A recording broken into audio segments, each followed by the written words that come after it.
Welcome to the Creating a New Project Environment tutorial. Begin with selecting Sign Up Now. Enter your email address into the field provided and select Verify.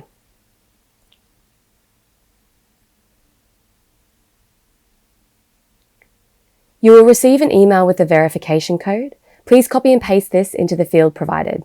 The email can take a few minutes to arrive, so please keep an eye out. Once the code is entered, please select Verify followed by Submit. You will then be prompted to create a password.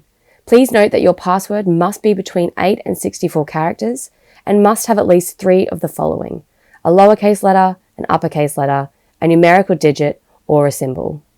Once you have entered your new password, select Create. You should now be taken to a new page to continue the registration with an entry field for team name.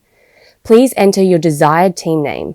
Keep in mind that the name will formulate part of your project URL, so it is advised to choose a name that will easily be recognizable and clear for your project team. Once entered, select Submit.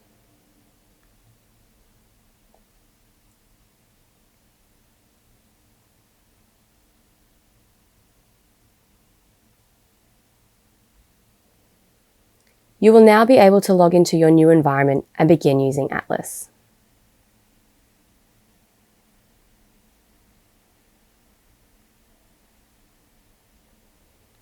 Please watch the remainder of the tutorials for all the features and capabilities provided within Atlas by Enable My Team.